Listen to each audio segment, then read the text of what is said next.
Hello everyone, this is CJ Novo 992 and today we are back with another brand new video. Today is our video. We are here as always to break down, react and discuss the latest Rangers game. A Rangers game, by the way, that I think every single person currently watching today's video knows how important and vital that game was, because if we want to go ahead and achieve what we wanted to achieve, we had to get all 3 points in that game. And hell, there was a lot of people out there looking at this game as a potential slip-up for Rangers. A lot of people had their fingers crossed like this, hoping and praying that Celtic could do them a favour. But the defence said, nah. McGregor just was absolutely standing and had his moment again. And the boy Prince continues to rediscover his form as he goes and gets his strike that matters most to us on this beautiful Boxing Day. And that's exactly where my head is at, ladies and gentlemen. It truly is a beautiful Boxing Day because there's 3 beautiful points back at Rangers. Now, was it a fantastic vintage display where we were slicing and dicing from the first whistle to the last? No, it wasn't. But again, it is a wee shining reminder of what is there in this Rangers team now that wasn't there in previous seasons. That is the ability to win close games, keep the back door shut and have one goal be enough. When was the last time we could ever say that? Honestly, it's ridiculous that I can say that's 16 clean sheets now in 20 league matches this season. That's just no normal, people. And what's even worse, if you even want to look beyond that ridiculous stat, and it really is ridiculous, the last 15 minutes of games, nippy bum times we call here on the channel, the time of the games where over the years it's caused us so much pain and so much heartache and so many kicks right in the crown jewels. The last 15 minutes, that's just been completely transformed, because so far this season we have only conceded 1 goal in the last 15 minutes. Now, if we'd been doing that for all the years before, I might still have Brun here, ladies and gentlemen. But that ship has sailed. But for future generations,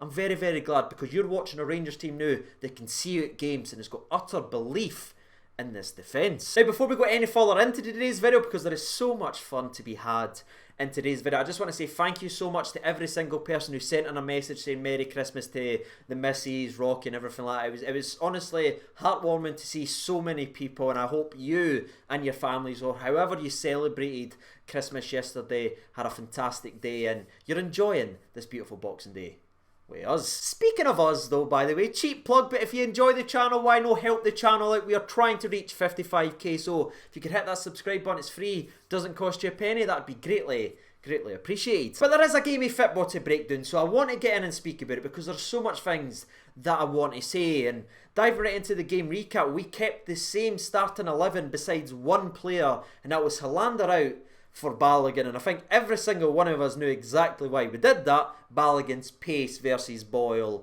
and obviously Nesbitt, who's been doing fantastically well this season. And from the Hibs perspective, you may have been shocked to see the goalkeeper, and obviously big Christian Deutsch, wasn't in the game. Now, normally we would have broke that down in the preview video the day before, but I do apologise. It was Christmas Day. It's been a ridiculously hard year. I just wanted to spend it with the missus and spend it with wee Rocco, just have a wee day there. So I do apologise about the preview, but the reason they were missing the game of football is Marciano was injured in the 58th minute of their previous game, and Deutsch received 2 yellow cards within the space of a couple of minutes.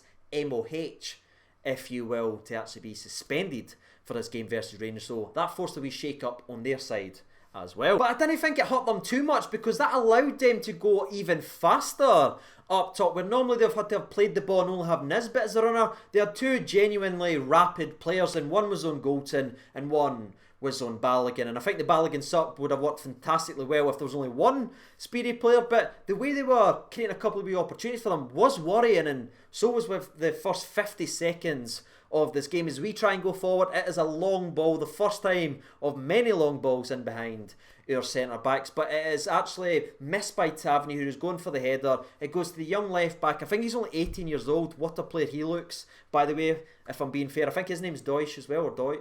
Sorry if I'm messing up. The head's a wee bit scrambled right now, but he runs down the left hand side and whips in a fantastic cross to the back post, and Boyle thankfully misses it and doesn't get a clean connection. Thank you, Boyle. Thank you. But that was an important moment in the game, and it just got us on the ball for the next 10 or so minutes as we just tried to get a foothold and grow into the game naturally. And we had a couple of opportunities. The first one comes in the 17th minute, where once again this season, by the way, that we get a ball cleared off the line, and it's a corner that's whipped in from Tavernier. It eventually goes back to him. He finds Balogun in so much space, and Big Leon, so calm and composed, side foots it past the goalkeeper, and it's gone in, but McGinn is there to clear the ball when you're thinking, okay.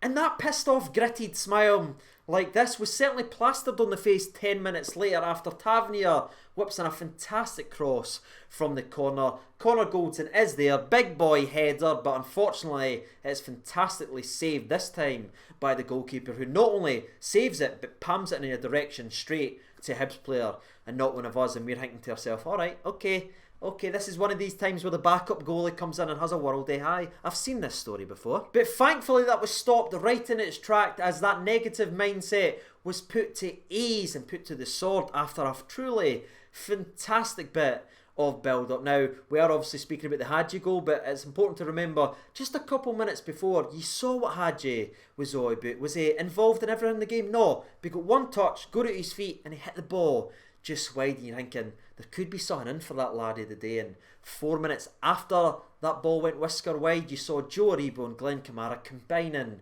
once again. They are absolutely top-notch players. The fact that we got one of them for a development fee and we got one of them for 50k is daylight robbery, people, because just look what Joe Aribo was doing in this game. I think it's Gogic that's absolutely, and I'm just trying to rip his clays off and everything, but Aribo's just got the ball under a spell. And to be fair, and I'm going to say this, Colum actually does very well to play advantage, because I thought he was going to blow for the foul, but he keeps the advantage on. It goes to Glenn Kamara, who's just got it up here as well. It's such a clever wee pass to Kamara, who has lost his man. And like what I was saying in last week's video, there's something special about Roof, because instantly he doesn't even need to look up. He knows where Hagi is. He rattles in a low-driven cross, and Hagi sprints in between two centre-halves and looks like a natural goal scorer as he just kisses the ball behind the very impressive goalkeeper for Hibs. And it doesn't do his bow this time. He tries to do a knee slide, falls on his face, probably showing why his default celebration is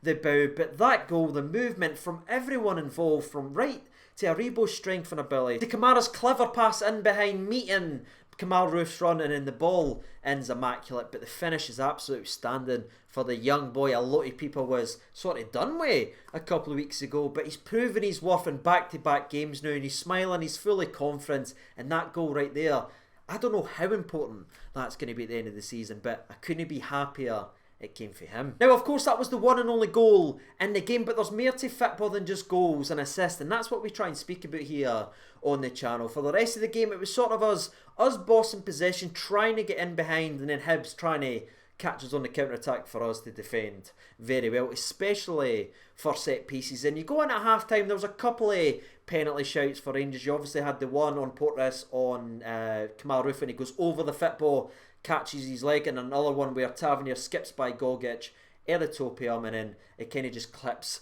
Tavernier's foot. But neither of them were given something which would be the running free throughout the entire game, by the way, as the referee was just like, nah, if anybody's putting bets on the game, there'll be a penalty. I'm no giving in and giving them their coupons up. But diving into the second half, and especially from the 60th minute onwards, because the second half kind of started off a bit of a slow burner, but it started to kick into gear, and once again, Aribo, Glenn Kamara, Tavernier, Roof was involved again with this passing movement that eventually falls to Roof, who picks out Ryan Kent, who tries to just sort of curl it into the bottom right, but is once again blocked by McGinn. Now, this one, I don't know if it's gone right in. I've not really seen it back too many times, but I'm pretty sure McGinn's got 2 goal-saving clearances in this game. Now, you might correct me down there in the comments, but it looked like it was going in, and I don't think the keeper was getting it. Now, something he did get to, by the way, was in the 66th minute, where Tavernier whips in a fantastic corner kick, and Tavernier didn't have his best display of the season. I think the young left back for Hibs actually gave him a really hard time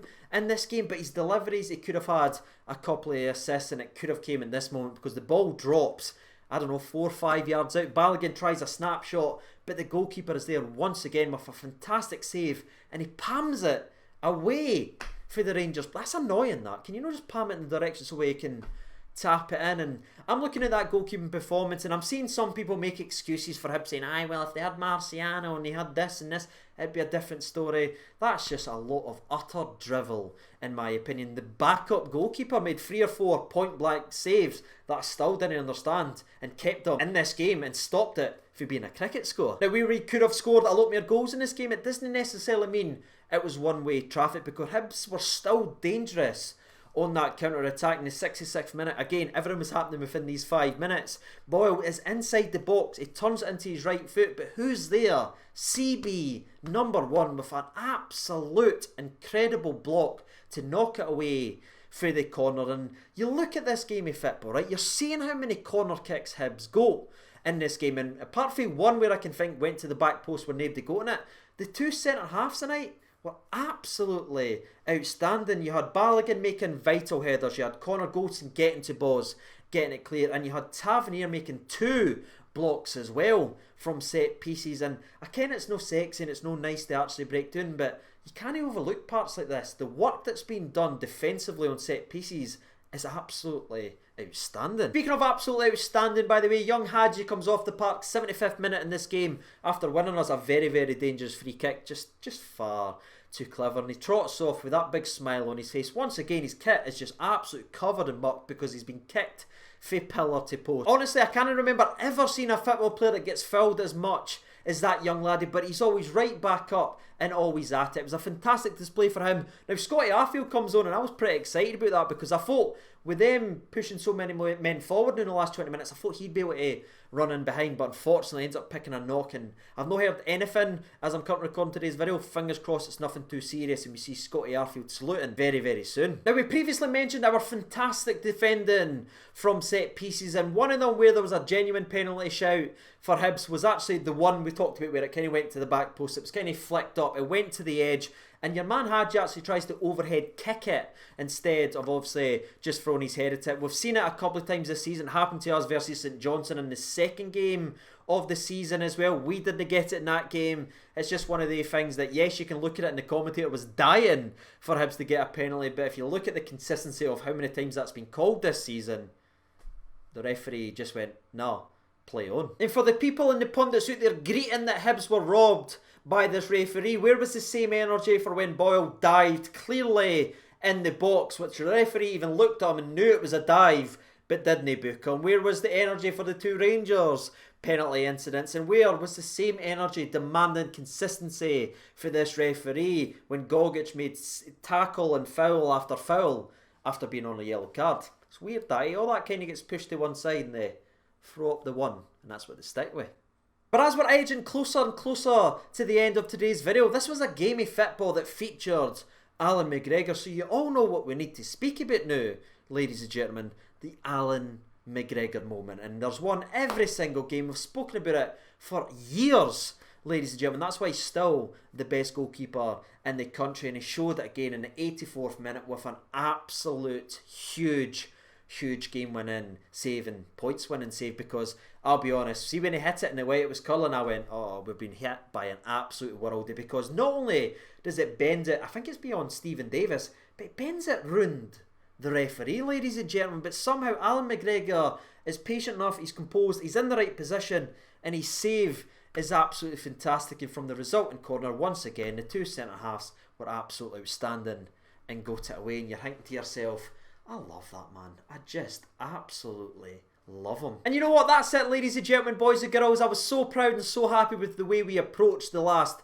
6 minutes of this game, and that is by game management and seeing the game out. So many times we've been caught trying to get the sucker punch, trying to get the second goal and killing the game, but we've got belief now in our defence that we didn't need to go chasing the second goal. Let the other team expose themselves trying to pile people forward. We can see out a 1-0 win, and I thought the way we performed in the last 5-6 minutes of that game was outstanding. Once again, Aribo was massive, but so was your man Alfredo Morelos, and I was so damn happy with him because right away you could see them, they were trying to get in his ear right away, but he was outstanding, winning the ball back, chasing it into the corner, doing everything right and approaching the game the right way with the right mentality. No huffing and puffing that he wasn't starting, came on, done the job, got in the corner and helped us get all 3 points. And that's honestly how I'm going to reflect on that Alfredo Morelos performance. I'm seeing positive in that. Did he have a chance once again where the goalkeeper made a fantastic save to end the game?